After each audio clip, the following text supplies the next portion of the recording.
You're listening to Allegedly NYC. Allegedly. Lord. Oh, Lord. Oh, Lord. Lord. Hello and welcome to another episode of Allegedly NYC. I'm Nomi Ruiz. I'm Eva Sanjurjo. And we are coming to you remotely from our quarantine pads. Yes. Shit's still going. Girl, shit's still going. Like, this is the longest we have not seen each other. Thank God for technology, because this would be a problem for me.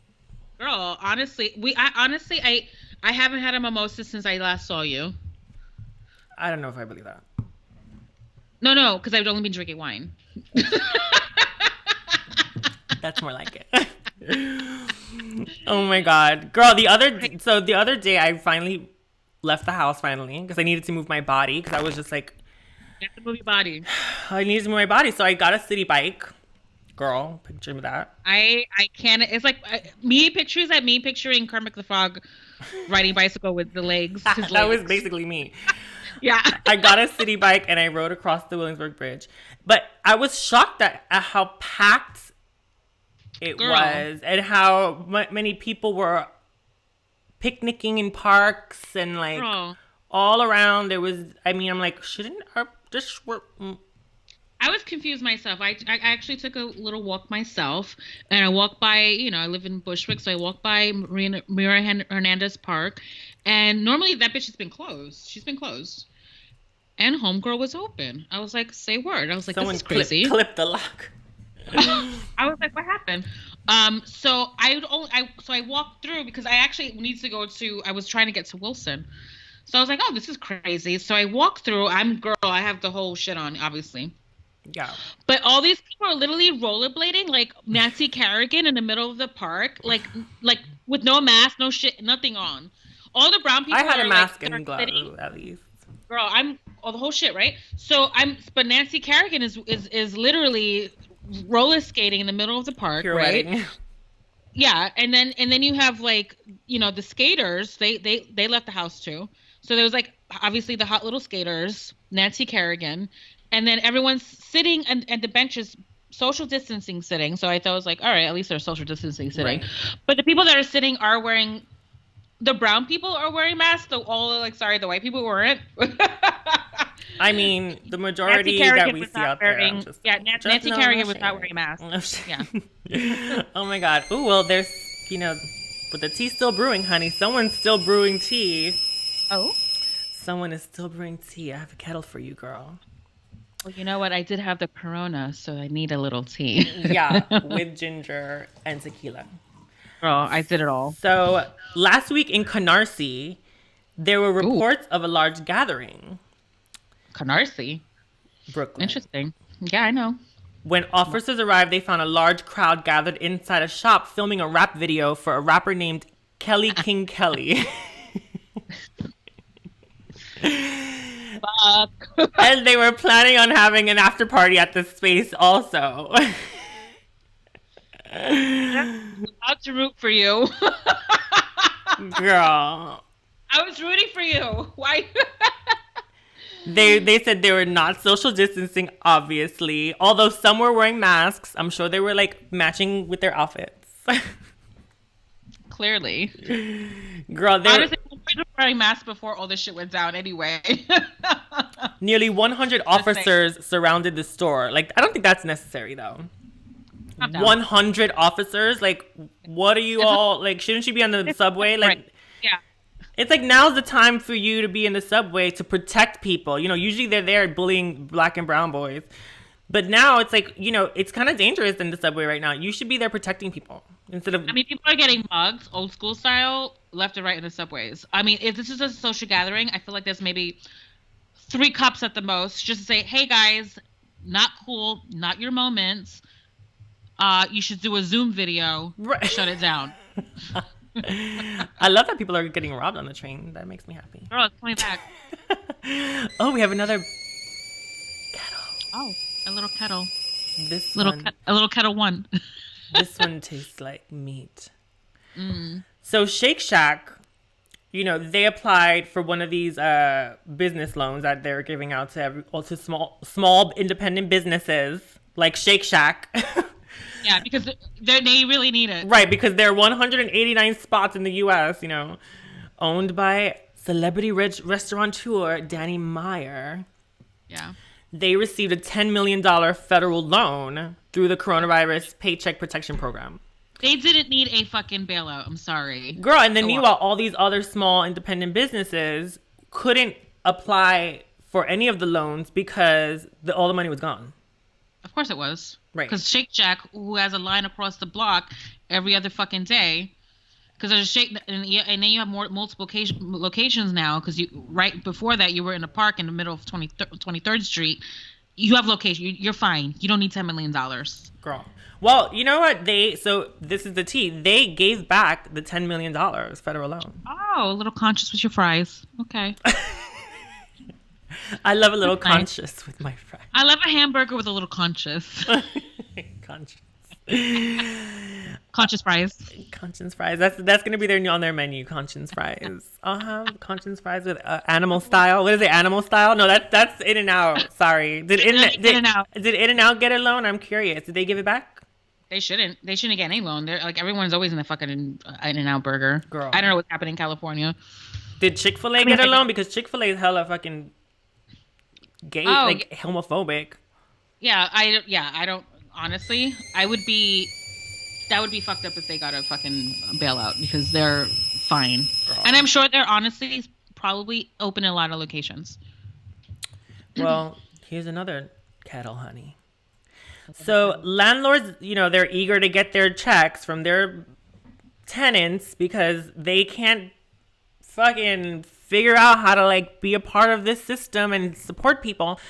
So now they've resorted to illegal activities by checking online if people have received their stimulus checks.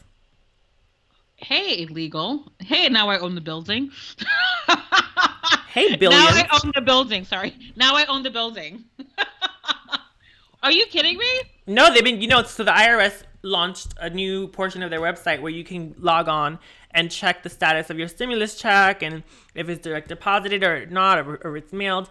So they've been illegally hacking that to check on people's social security numbers and see if you got your check. And I guess what were they planning on doing? They're going to be knocking on your door. I know you got your stimulus check, bitch. And you're like, how do you know? In the end of the day, that stimulus check is one check. You're not going to, you sure you want it? Fine. But you're going to take it. You're not going to see next month's rent. So, I mean, first of all, it's insanely illegal. Insanely illegal. And now you're going to go through a lawsuit.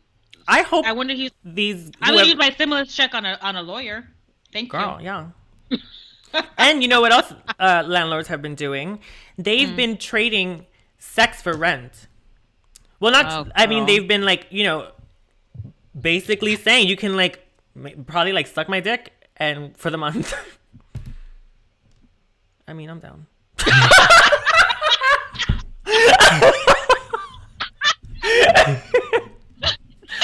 I mean, that sounds like a good thing. No, just kidding. I'm just kidding. I would never. Boys and girls do not do that shit. JK. First of all, that's not distancing. That is not 6 feet apart, depending on who it is. Oh my God. Well, I'm so excited for our guest today. We have the Brooklyn Borough President, Eric Adams, who's also the mayoral candidate for 2021, coming on allegedly to talk about how COVID-19 is disproportionately affecting Black and Brown communities and what we can do to shift the dynamic of our society when this is over. And I can't wait to pick his brain. I'm excited. I've been doing my research. Everything he says, I'm like, amen. So I'm really excited. Yeah, everyone, we're convinced. I think we're going to vote for him. So, tune in and see, and you make your choice. Yeah, I'm ready to invite him to Thanksgiving to my mother's. Oh, my God.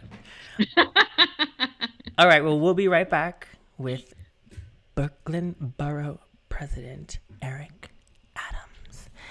ASM.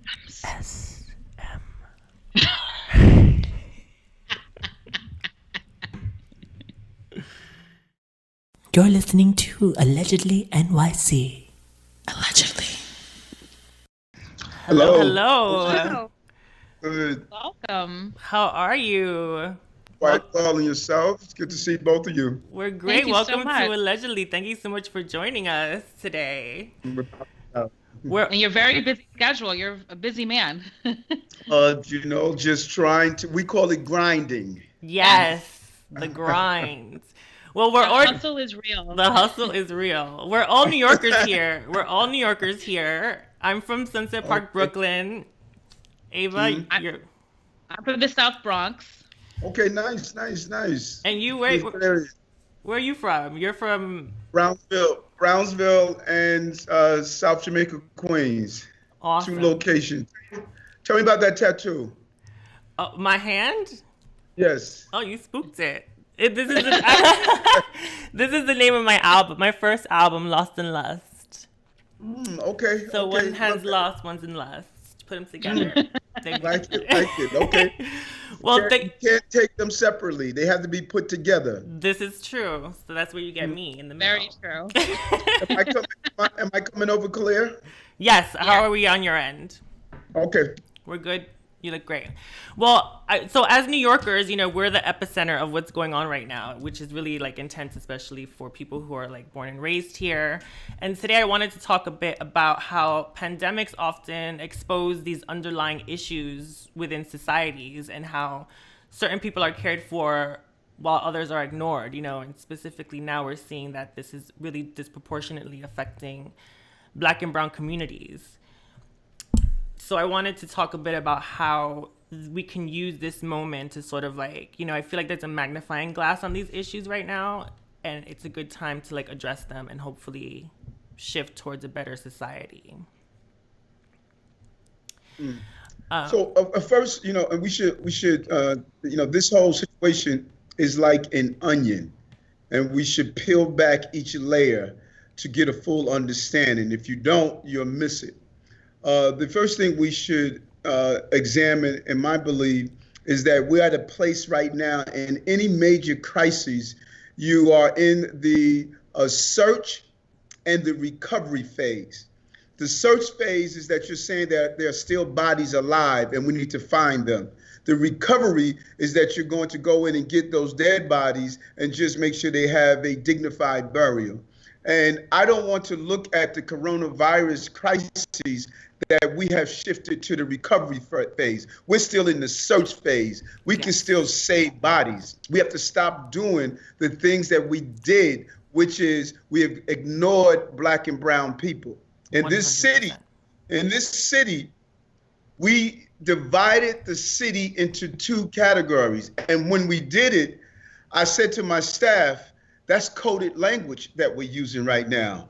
When we said essential employees go out, non-essential employees stay home, we basically said the essential employees, over 70% of the essential employees are Black and brown people, and the overwhelming number of them are immigrants. So those who were non-essential, they were able to stay home and run the city through their laptops and listen to their children crawl around on the floor, and they were able to be in safe zone. That in itself was wrong, but let's take it 2 more steps. The second step is that we told the essential employees that you are supposed to go do your job without any protective equipment, with the full understanding that people should be sheltered in place. You're not sheltered in place, with the full understanding that you should have a 6-foot difference. You're not doing a 6-foot difference. We're going to send you out there to make sure our broccoli is on our shelves. When we call Uber Eats, you show up. When it's time to drive our trains and buses, you're going to be there. So we're going to have you folks run our city while we in our safe haven. Now, here's the real dangerous part of this. You heard all the time, the reason we couldn't give PPE to nurses who are predominantly Black and Hispanic and Caribbean. 100. We couldn't We couldn't give PPEs, personal protection equipment, to all of the other essential employees because we didn't have enough. That is the biggest lie that we bought and we started keep talking about. There's a global supply out there, and we gave the city and state countless number of distributors that have reached out to us and said, hey, these cats never called us back. Why am I able to get thousands upon thousands of donated personal protection equipment? I'm donating equipment to my hospitals. I'm donating it to ACS employees, school crossing guards, correction officials, nurses. Why am I able to get it and they're unable to purchase it on a larger scale? The urgency was never us. There was never a plan. I want you to go back and look at the briefings from everyone. Mm-hmm. There was never a plan.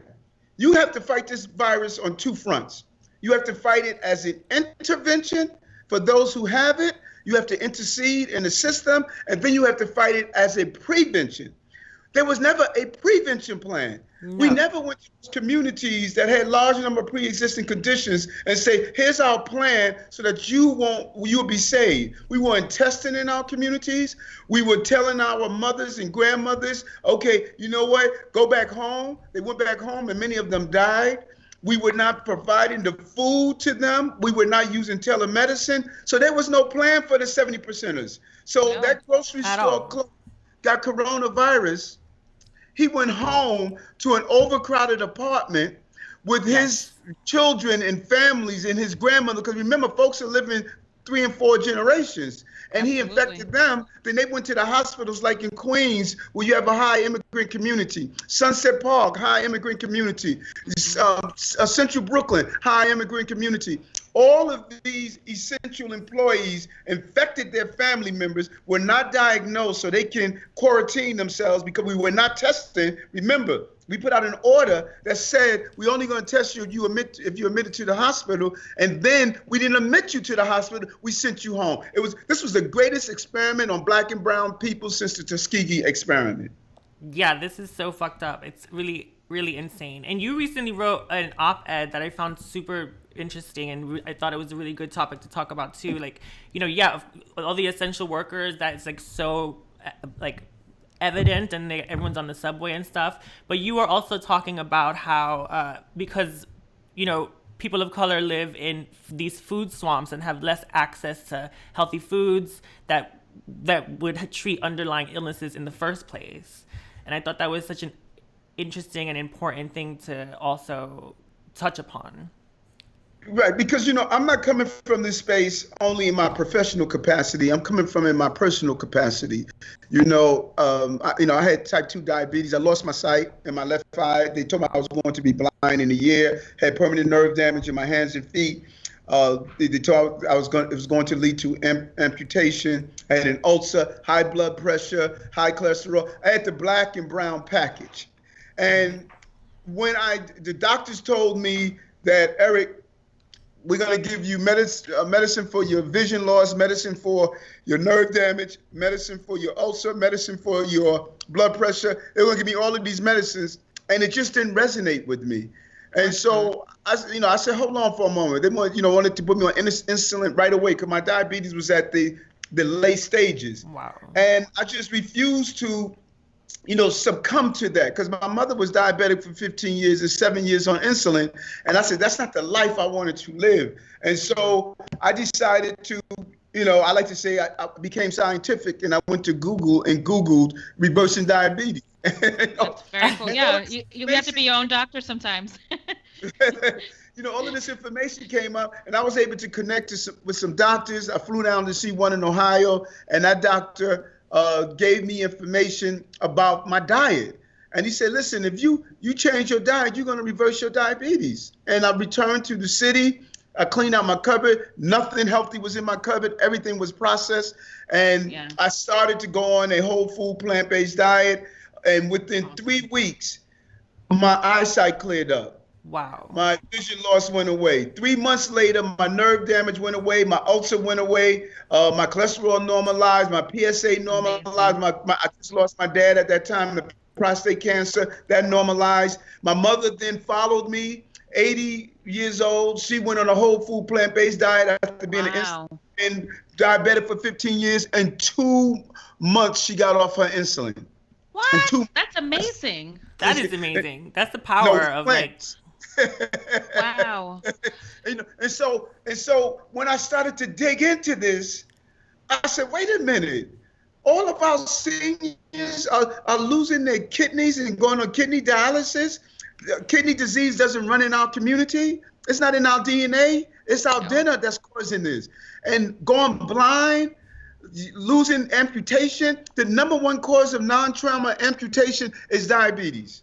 You know, exactly. The number one cause of all of these issues. And so we went on this pursuit, and I started to do an analysis and watch what we're feeding. We're feeding our people food that is causing their crises in the first place. No matter where you go. Yeah. You know the deep part of this? The food we eat came from the plantation. We're eating the slave master's food, you know, and the slave master must be saying, man, look at those Negroes, you know.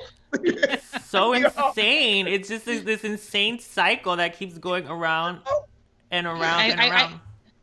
And I'm noticing, like, even during this insane time that, like, all of a sudden I'm seeing more and more fast food commercials. There's no commercials, like, from, I know Trader doesn't do commercials, but there's no education. I'm like, here's what you could do during this time to maybe, like, work on your health. All I'm seeing is, like, Popeyes and the, you know, McDonald's and all these, like, you know, you can get all this food for $20. You can feed your whole families for $20.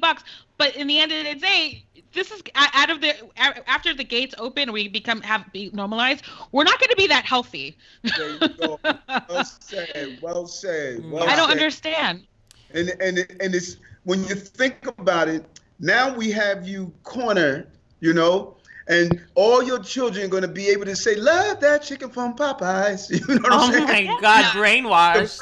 Brainwashed. Going on right now. Yeah, you know? It's insane. But and then, like, you know, if they making it too reasonable that, you know, because everyone's lost their job, so of course, you know, everyone's gonna get the 20 cheap food. You know?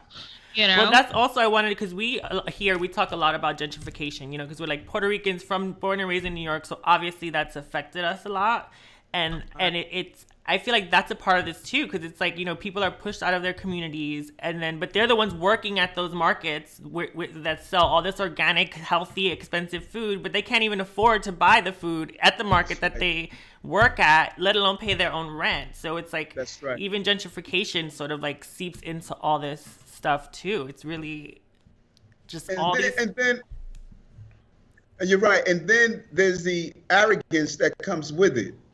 You know, the attitude that comes with it. Here, you've been here, you're in the supermarket, you're stocking the shelves, and people want to look down on you and disrespect you. Don't want to come in and be part of the community, but come in and displace your cultural norms. Why are those people making up so much noise on Sunday? Well, that's a church. You know, how about that? Exactly. Right.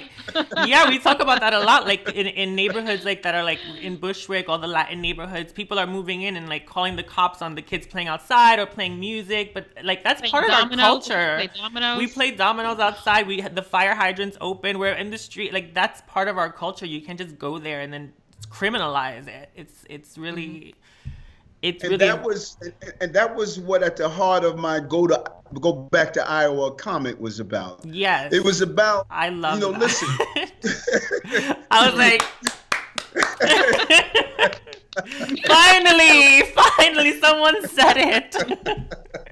You know, because see, this is what people were doing. Now you have a countless number of people who come to the city and fit in. Right. Yeah. But you don't use governmental resources to target people. You know, we one of the great restaurants up in Washington Heights, my man Fernando Mateo, La Marina, excellent place, man. This place was a beautiful place. That was a whole drug strip at one time. He came in, he cleaned it up. He had 300 employees. He spent $6 million to renovate it. New arrivals came in. They called the police. They got tired of seeing folks of color going, using this place for years. The police came in and set up roadblocks 10 blocks away from his place and stopped cars from being able to drive down the block. And they destroyed his business, started hitting him with citations. He lost the whole business. Some white guy came in and took over the entire business. We hear that over and over. Yeah. The Dominican community is being destroyed up in the Washington Heights area. All of those small clubs, places where people go. Our folks don't go to the Hamptons. That is. But you know what's funny? Like now, like ever since this COVID hit us, all those people actually did go back to Idaho and Iowa. Like they're not even here. Like you left the city. You like now they're gone, which is kind of awesome. But I'm like, you came here and ruined everything. Now you're gonna leave.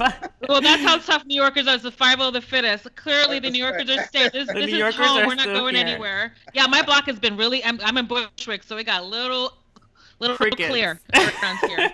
Yeah. So with that being said, I'm wondering how do you think this is going to affect gentrification, like after when we're supposed to be going back to normal? Like, is that going to affect the city and are things going to change after this? And what our focus should be now, because first of all, we're in a new norm. The norm that we were used to, it would never be the same. And we're in a new norm and we need to adjust to that. Yes. There's going to be some new business opportunities that are going to open, and we need to be ready to engage ourselves in those business opportunities. There's going to be a lot of resources coming from the city, the state, and federal level. What we can't do is allow them to do what they did with the stimulus money. They put stimulus money into businesses, but now when businesses are attempting to apply for that money, they're saying, hey, we ran out. Before that ink was dried on the stimulus bill, they already told the people they wanted to tell. We need to specifically carve out part of the legislation and the stimulus money for those communities that are hardest hit. That needs to be written into the language. We're going to look at those communities that were hardest hit, and that is what we're going to ensure we have a rebuilding process there. That includes the housing, that includes job training, that includes educational opportunities. So we need to focus. So the coronavirus didn't discriminate, but our policies and practices did discriminate, and we need to make sure the recovery does not discriminate. Yeah, well said. I agree. Well put. Yes. Yeah, this is a moment that we can reshift society and really make that's the only silver lining here, for me what I see happening right now. I wanted to talk a bit. You are a police officer and a captain also, right? Capitan. And I heard you once tell us this story about why you became a police officer, and I wanted you to share that with us.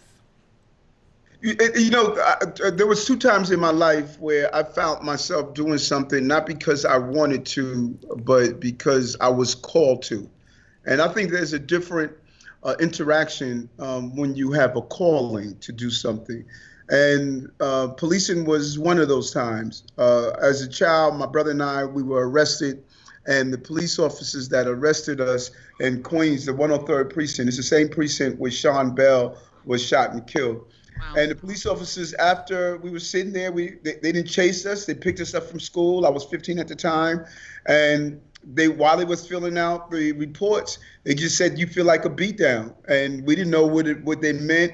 And they took us downstairs to the precinct, and there they, went to beat us. They kicked us repeatedly in our groin over and over again. That was the only place that they hit us. And for a week, both of us were urinating blood for a week throughout that whole process. Never told my mother until we became adults. And reflection. Wow, really? Right. And it was fascinating how an incident can impact people differently. Yeah. My brother left that encounter. I still think he suffers from mental health issues because of that. For sure, trauma. He left it angry and traumatized and what have you. And I'll never forget going to the counselor. Part of our sentencing was that we had to go to a counselor. And I was just such an angry person at that time in my life that the counselor sat down and spoke to both of us. She told my brother, I want you to come back next week. She says, Eric, you don't even have to bother coming back. You know, she saw it as there was no recovery for me, you know, in that interaction we had. And so later, some years later, a young man was killed named, his name escapes me, but he was shot by a housing cop. What? And the housing cop shot him for no reason at all. He walked up to the car. He saw the cops sitting out front. He asked the cop, he says, officers, are you coming from my apartment? The officer pulled out his gun and shot him and killed him. Jesus. And I was part of an organization called the Black United Front at the time. And we protested. The officer was found not guilty because they said he had an epileptic seizure. The epileptic board said no such seizure exists, but the judge and the jury still found him not guilty. And after the trial, a few men that I was part of a group called Black United Front. They came to 13 of us and said, we want you to go into policing, each one of you. Some went into the Department of Corrections, some went into courts, some went into housing police, transit police, NYPD used to be separate departments at one time. And they said, we want y'all to fight from within. And I was like, you know, are you kidding me? You know, these are the guys. Listen, at that time, I couldn't hear a police siren without reliving that beating. I couldn't see a police show on TV. I couldn't see a police car. Because, you know, your mind holds on to things. Of course, and for those guys, they were smart enough to know in order for me to get through it, I had to go back in it. And I went into the police department and became a beast. You know, we started 100 blacks in law enforcement who care. And every day I used to say to myself, damn, these guys didn't fire me yet? They not only didn't fire you, they promoted you. We're like, what do you mean? Right. You know, I was a straight up hellraiser, you know. You know, I annoyed myself back then. You know. Amazing. and I continue to just move through and get promoted, police officer, special assignment, sergeant, lieutenant, captain. And finally, when I became a captain, they said, you know what, it's time to get rid of this guy, man. And Enough. They brought me up on departmental charges. Now, the police department has their own court system. And we call it a kangaroo court because you really normally plead because you never went into court. It's already rigged against you. And so we had a official trial. They brought me on a departmental trial because we had a terrorist threat and they didn't deploy police in the black and brown community. And I exposed that. And so they brought me up on charges for exposing it.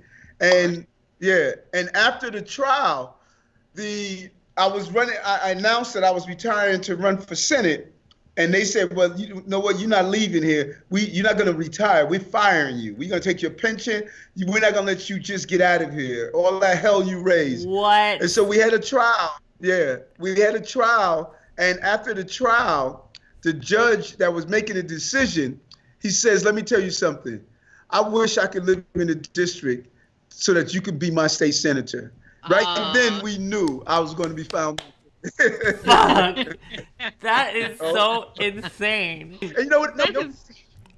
What it tells you? It tells you that the ancestors in the universe will protect you. You just do your job. You know, you do what you're supposed to do. The ancestors will be there. They will protect you. And people don't understand that. And it doesn't mean you know, you're supposed to get to some destination that you want. It means that you are supposed to do the things that you need to do. And the destiny will take care of itself. Yes, I actually had a quote of yours that you said once. You said, being mayor is the destination. The beauty is the journey. That's right. I really love that. That was like really powerful. Right. And we get caught up. We get caught up on the destiny. And so when people come and they tag, and they say, well, you know what? I'll never vote for you for mayor. So what? You're doing the work anyway. You're doing the work anyway. The work is still doing. Yeah. so focused. We're so focused on the destiny that we miss the moments of the journey. You know, like I wouldn't know you two ladies if I wasn't in this journey right now. Oh my God, I'm so happy you made us part of your journey. The journey is the victory. I wanted to ask you quickly, how, like, you're really at the root of all this stuff, you know, like, and how do you remain sane? You know, just in general, everyone's stressed, everyone's anxious with this whole scenario, but you're really like at the forefront of seeing how this affects our communities. So like, what do you do to remain sane? I like that because I was telling my team today, I have a small group of team, like all of my staff, I have about 65 staffers, and all of them are operating remotely from home. But there's about 5 of them that said, listen, I want to be in this. You know, they're the spirits that war correspondents are made of. They want to be on the ground because the battle is different if you're a Marine or if you're in the Air Force. You know, when you're a Marine, you're seeing it real. I see the soiled mask of nurses that wore a mask for a week.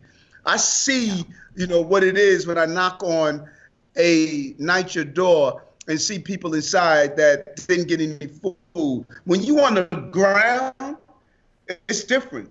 And what you absorb on the ground actually becomes part of your permanent registry, and you can it either can break your spirit and your soul, or if you use it and say that I'm here to alleviate the pain people feel, it can uplift your spirit and soul, and you all of a sudden, out of all of this madness, you find purpose.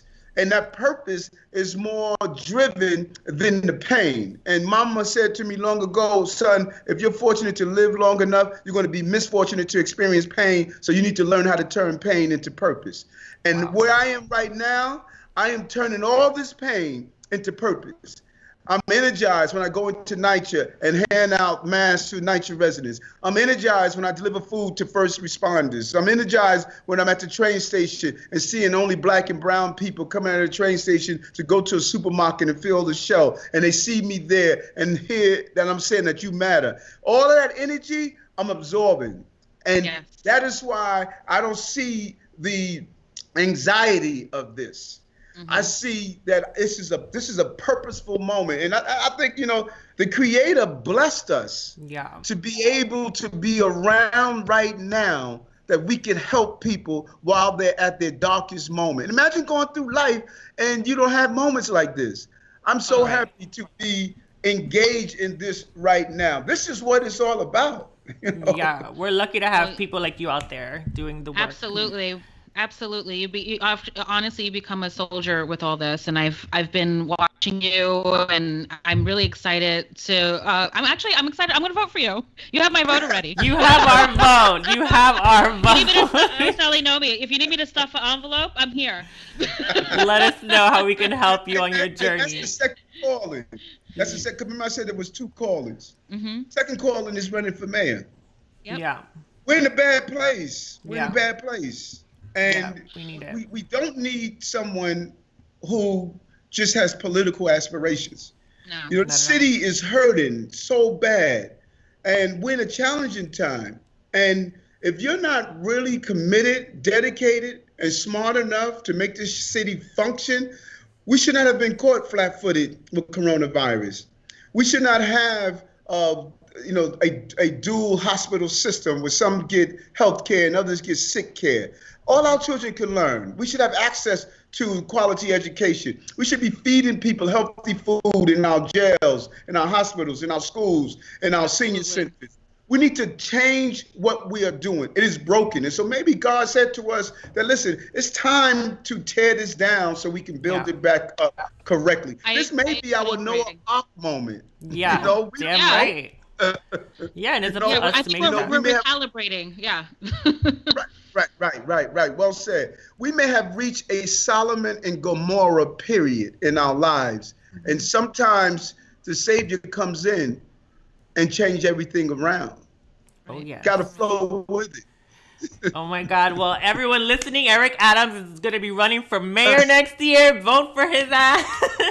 I want to thank you so much for joining us. This really means a lot to us. Thank you. A lot of times, everything you're doing. A lot of times, like we are not really seen by the world at large, and let alone our representatives. So you being here really means a lot to us and to our listeners. Thank you so much for your time. Thank you. today. Thank you for what you're doing. We're partners in this. You know, you're serving a vital role of getting information out. And we cannot thank you enough. Podcasts will change the globe because now people are listening on a granular level. I appreciate you both. Yeah, we believe that so much. Thank you We so much, appreciate and you. good luck, Thank and you. be safe out there. Bye. Yes, be safe. Again, if you need me to stuff an envelope, I'm here for you. We're here. Oh my God. Well, Thank you. everyone, that was Eric Adams. You heard it from him was first. That was great. So inspiring. So great. I'm looking forward to seeing what he's gonna do in the city. I think it's so inspirational. I even just talking about the food thing that hit me close to home because I lost my father to diabetes, and he went through he did all the medication the doctors told him to do. Yeah. And if he would have had the mojo to do the internet and really research, he probably would still be with us. And hearing that from him was eye-opening, especially if you're a person of a certain age too, because we get stubborn sometimes, and he shifted his whole life, and that was something good to hear. Yeah, we were talking about earlier how it's also like embedded in our communities, like as people of color, there's this like sort of, I don't know, I feel like it's also attached to this machismo where, there's all this branding of like, eat meat, eat steak, eat this way, you have to be a tough person. And then Latin people, we're just like, the fridge is just always stocked with meats and it's just girl. And then it's also convenience when you have a large family and your income is at a certain level. It's easier to buy in bulk and just not really focus on eating well, but there are ways, and I think it's important to put that information out there. And that's what I love about Eric, who's actually getting that really important detail. He gets me excited about politics, like a little Me too. AOC. I never was into politics until AOC came around, and now he's also elevating me in another way to also do my part.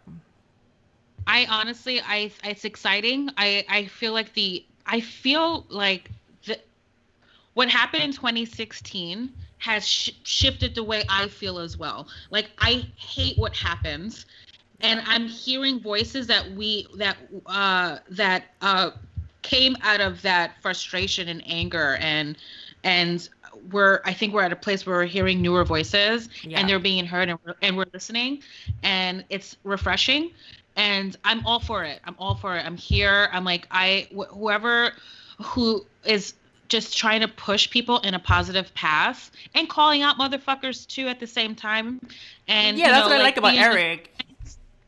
Sorry, that's what I like about Eric. He talks about he says the things that people aren't saying. All the when the Surgeon General was on TV talking to Black and brown communities, talking like gibberish, and it's just you're not acknowledging the fact that these are the essential workers that are the ones in the front lines, that are the ones packed on the subways. They're the ones that are not protected at the supermarkets, who are more at risk. It's not just because we're drinking and smoking and visiting our moms and pop-pops. No, I know. And there was a lot of irresponsibility that happened prior to, during the, when things finally started closing, even for myself. It took forever for the company I work for to finally say, okay, it's time for you to stay home. I'm at that point, there was no one else to, it was just me, essential workers. I'm an essential worker. I fucking design bathing suits.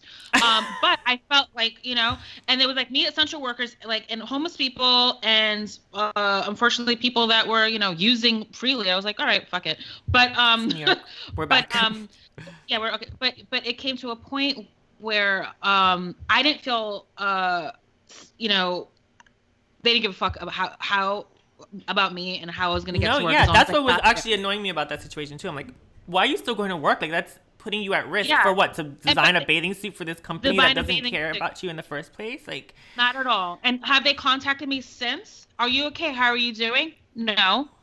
So this is why everyone's going to shift their shit when the gates go down. We have to see, if we have the more options to shift gears, and if these companies end up opening up again, And if you have other opportunities to be in an environment that they give a shit about you, take that opportunity. You might have to take a pay cut, whatever it may be. Like, I think I value companies that actually care, rather than a check at this point. But I honestly, I got sick. In the end of the day, I got sick. I definitely got sick.